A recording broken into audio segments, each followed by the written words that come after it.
con la comunicación titulada Medicina y Justicia, el peritaje médico en los procesos de nulidad matrimonial en el Arzobispado de Sevilla durante el siglo XVIII, a cargo de don Alonso Macías Domínguez. Macías Domínguez es doctor en Historia Moderna por la Universidad de Huelva, natural y vecino de Moguer. Se licenció en Historia en el año 2007, logrando poco después, gracias a sus calificaciones y de forma sucesiva, una beca FPI de la Universidad de Huelva y otra FPU del Ministerio de Educación, lo que le permitió dedicarse a la elaboración de su tesis doctoral bajo la dirección de la doctora María Luisa Candau Chacón.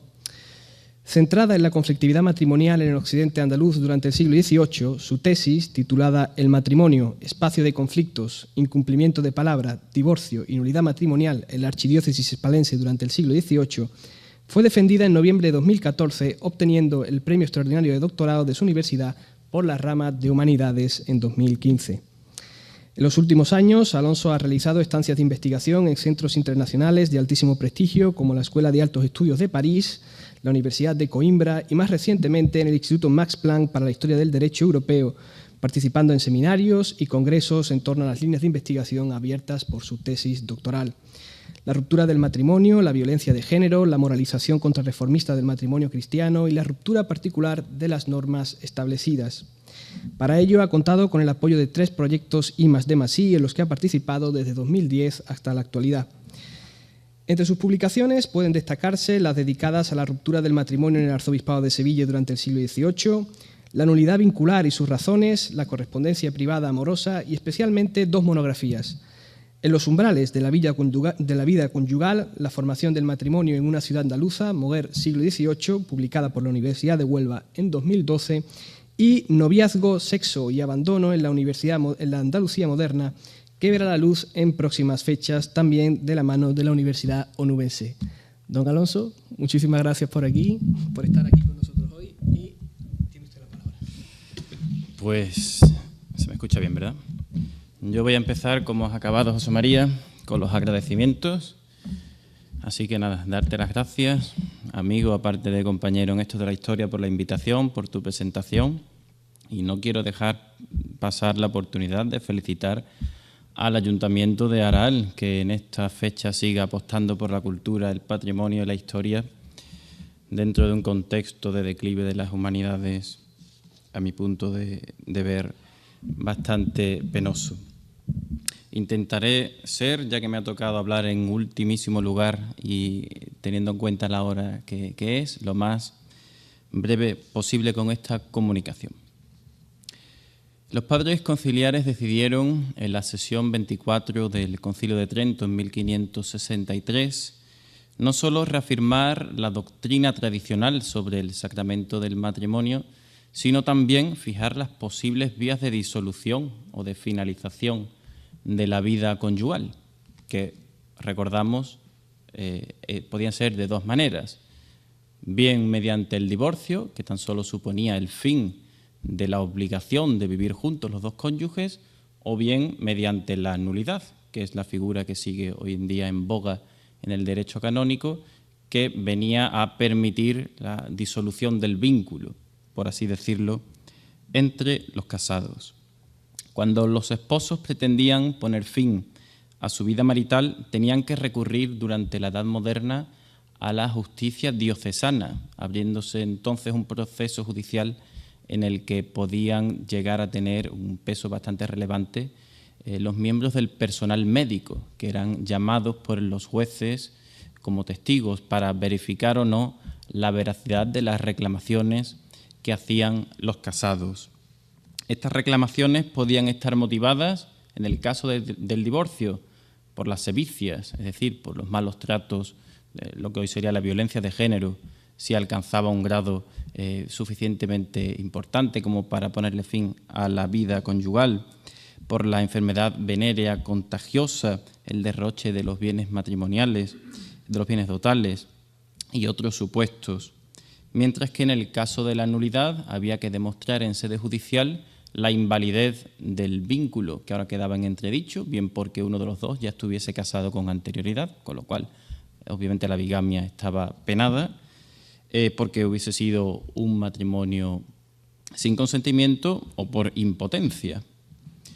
También se podían usar, pero esto era un caso especial, las posibilidades que ofrecía el bimestre, es decir, en los 2 meses posteriores a la boda y siempre y cuando el matrimonio no hubiese sido carnalmente consumado, uno de los dos podía solicitar la finalización del vínculo solo para entrar en religión, quedando el otro, por lo tanto, libre. En el artículo que hoy tan solo presento aquí en forma de comunicación, me voy a centrar en los procesos de nulidad matrimonial, de manera concreta y específica en aquellos que aducían la impotencia como causa de la disolución,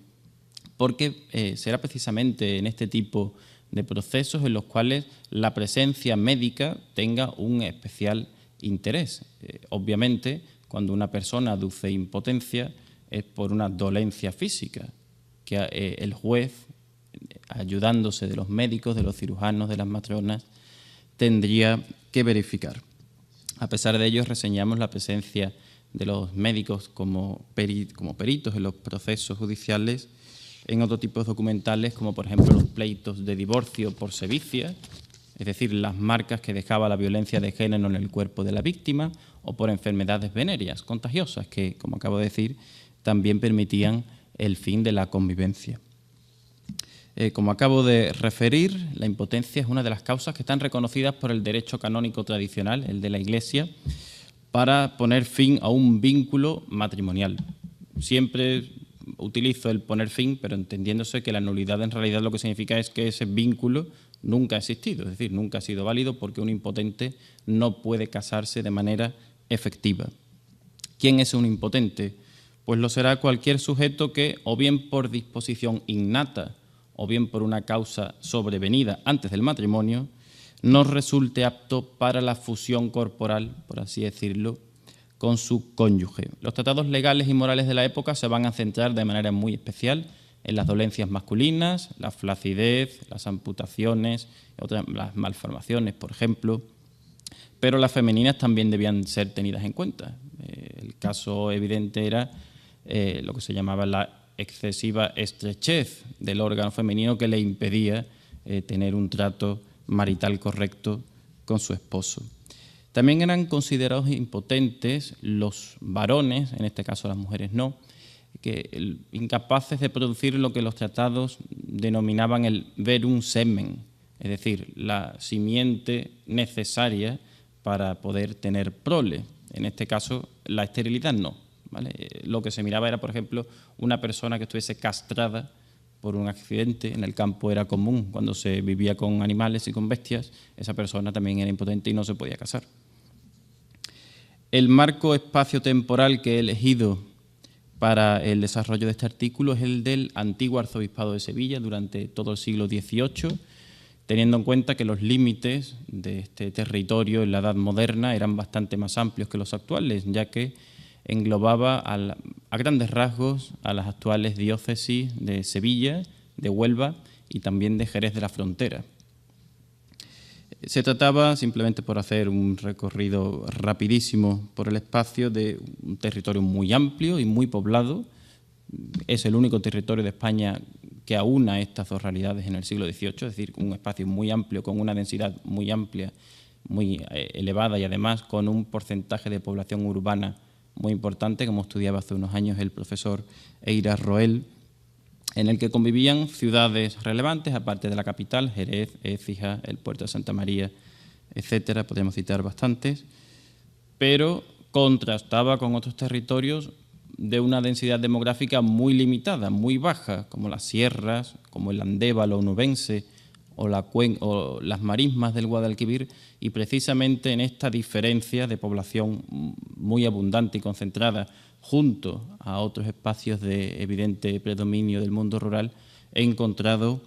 una riqueza que le da también un valor añadido, desde mi punto de vista, claro está, al trabajo. Por lo que respecta al ámbito médico, simplemente señalar que contó precisamente en la capital del arzobispado y durante el 700, durante los inicios del 700, con la notabilísima aportación de Muñoz y Peralta, a quien no hace falta que presente en este seminario, pero también fuera de los límites del arzobispado, aunque dentro del antiguo reino de Sevilla, hay que citar la creación en el siglo XVIII del Real Colegio de Cirujanos de Cádiz, que tendrá una trayectoria relevante para el mundo médico.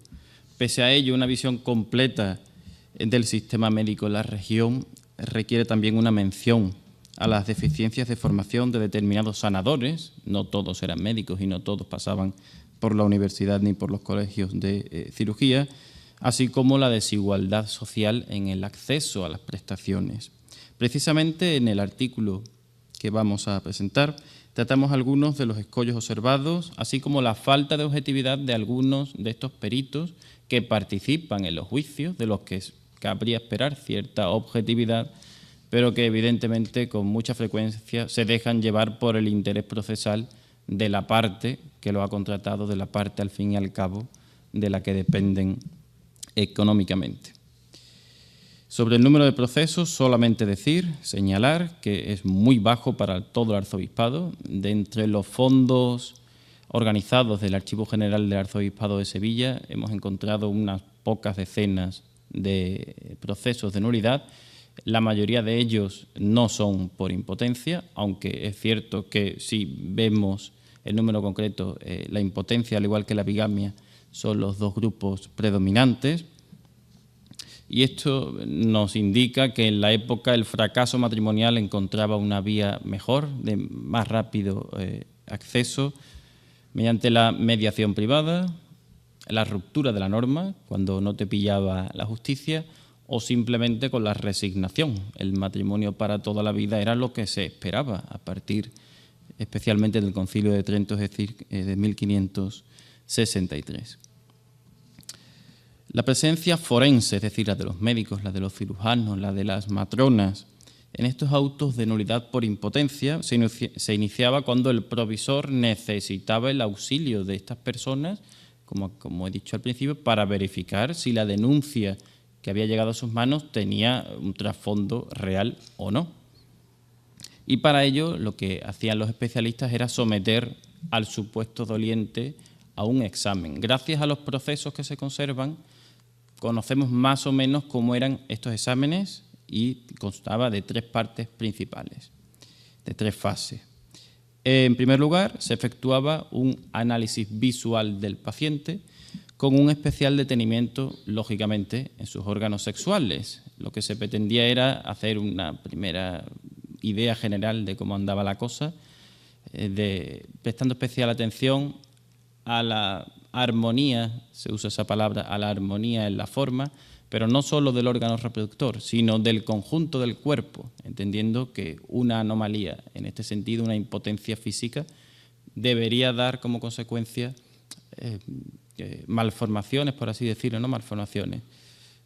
variantes, creo que es una palabra más acertada, en el conjunto del cuerpo del paciente. En segundo lugar, se procedía al estudio táctil del órgano. Claro, había que tocarlo para asegurarse de que, estamos hablando en el caso de los hombres, de que la erección era o no posible, era un examen al fin y al cabo, y este examen táctil cobraba un especial interés en la búsqueda de castraciones. Como ya he dicho, habría que tocar para ver si falta algún testículo o no, y si este verum semen era posible o no en el cuerpo del supuesto doliente. Digo supuesto porque, aunque sea algo verificable mediante un examen, es cierto que algunos médicos veían que un examen tras otro esa persona era absolutamente capaz. Así que llama la atención cómo se iniciaba un proceso judicial de corto recorrido. La finalidad del peritaje no era en exclusiva la de determinar la existencia o no de esta impotencia en el sujeto, sino también la de valorar la dolencia y la de clasificarla según las categorías que reflejaba el derecho, porque la impotencia podía ser perenne o accidental, entendiéndose la perenne como la que era incurable por métodos naturales. Es decir, no se podría recurrir a la magia, que en la época, en la mentalidad colectiva, se seguía considerando como algo que tenía resultados sobre la salud de las personas, Y en el caso de las mujeres no se podía abrir, es que esa es la palabra que utilizan, no se podía abrir por métodos no naturales, por así decirlo. No se puede cortar el órgano femenino para permitir la entrada del varón. Solo una incapacidad que fuese perenne y previa a la celebración del matrimonio permitiría la disolución del vínculo conyugal. El principal aprieto de los exámenes realizados era la obtención de unos resultados fiables, porque incluso en el caso de que el hombre fuese al examen y demostrase que era incapaz de una erección, el juez debería saber si esa incapacidad era previa o no al matrimonio y si era curable o no, porque, insisto, si era posterior a la celebración del matrimonio, ese casamiento era totalmente válido. En ese caso lo que se hacía era recurrir a la ayuda de otras personas, los testigos, amigos que supiesen del caso, médicos del pueblo, que pasan si hubiesen tratado la dolencia desde la juventud, por ejemplo. Pero también se llamaba a las matronas, porque si la impotencia era masculina, debería, y previa al enlace, debería conservarse la doncellez de su esposa. Así que también se le podía hacer un examen interno a ella, siempre y cuando, claro está, ella no fuese viuda y casada en segundas nupcias, porque en ese caso la corrupción, que se usaba también este término, podía ser achacable al primer enlace. Y voy cerrando, solamente decir que en el texto del capítulo completo nos vamos a aproximar a diferentes historias de caso que demuestran, además de los aspectos puramente técnicos a los que atendían los profesionales de la salud para ofrecer su veredicto al tribunal, los intereses ocultos tras unas pruebas que en teoría deberían responder a criterios de objetividad y veracidad. Y los aprietos también por los que pasaron algunos de estos médicos que eran incapaces de llegar a una solución consensuada con sus colegas. Frente al mismo examen, frente a la misma persona, un médico daba una versión y otro daba otra distinta. También resulta muy subrayable de que buena parte de los sujetos o de las parejas que solicitaban la nulidad en realidad no lo hacían movidos por problemas morales derivados de un matrimonio que quizás no era tal, sino que estaban inmersos en un matrimonio que aborrecían, posiblemente por causas vinculadas con la violencia de género, hemos encontrado algunos, con el adulterio, con el derroche de la dote y de los bienes y con la búsqueda de un matrimonio más ventajoso. Y en estos casos era necesaria la ayuda de un médico, de un cirujano o de otro especialista de la salud que se dejase comprar por la ayuda económica de quien lo llamaba ante el tribunal. Pues esto era todo. Muchas gracias.